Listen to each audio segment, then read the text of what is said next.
Bro hi bro, ఎలా అనిపిస్తుంది కొండ దేవర సాంగ్ గేమ్ చేంజర్? బాగానే ఉంది బ్రో. విన్నాను సాంగ్ రిలీజ్ చేశారు కదా మా రాజమండ్రిలో. ఖచ్చితంగా బ్లాక్ బస్టర్ వద్దని కోరుకుంటున్నా. సాంగ్లో కొండ దేవరా అని ఉంది కదా, అంటే దేవుడు అని దేవరా అంటే ఎలా అనిపించింది లిరిక్ రామ్ చరణ్ గారి మీద? రిలేక్ బాగానే ఉంది, అంటే మనకంత సాహిత్యం మీద మనకంత పట్టు లేదు కదా, తెలియకపోవచ్చు. అదే సాంగ్ బాగుంది. ఎలా అనిపిస్తుంది గేమ్ చేంజర్? హై బడ్జెట్ కదా, శంకర్ గారు ఇంతవరకు తెలుగు ఫిల్మ్ ఇండస్ట్రీలో స్ట్రైట్ మూవీ ఫస్ట్ మూవీ కదా, నాకు తెలిసి ఒక బ్లాక్ బస్టర్ మూవీ అవుద్ది అనుకుంటున్నా. అంటే కొద్దిగా డిబేట్ టాక్ కూడా ఉంది, భారతుడు ఫ్లాప్ తర్వాత ఆడొచ్చు ఆడకపోవచ్చు అనేది.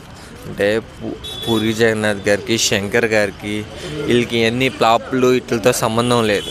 ఒక డిఫరెంట్గా వెళ్తారు. తెలుగు ఫిలిం ఇండస్ట్రీయే కాదు, ఇండియన్ ఫిలిం ఇండస్ట్రీకి ఒక రోల్ మోడల్ శంకర్ గారు. ఇంత భారీ బడ్జెట్ తీసుకొచ్చింది ఆయన. రోబో ఎలా తీశారు, ప్రపంచాన్ని తన వైపు చూసుకునే విధంగా తీసాడు మూవీ. అసలు ఎవరైనా ఎక్స్పెక్ట్ చేశారా రోబో అలా ఉంటుందని? అంటే 18% ఏపీలో టికెట్ల పెంపుపై ప్రజలకు ఇస్తున్నారు కదా, ఎలా అనిపిస్తుంది? 18% ప్రజలకు ఇస్తున్నారు కదా జిఎస్టీ టికెట్ల పెంపుపై, ఎలా అనిపిస్తుంది? మంచిదే.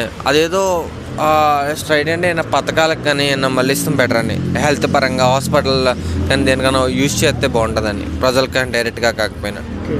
అంటే ఓవరాల్గా రామ్ చరణ్ గురించి ఏం చెప్తారన్న? రామ్ చరణ్ ఎవరికైనా హీరో ఎప్పుడు బాగుంటాడు హీరో.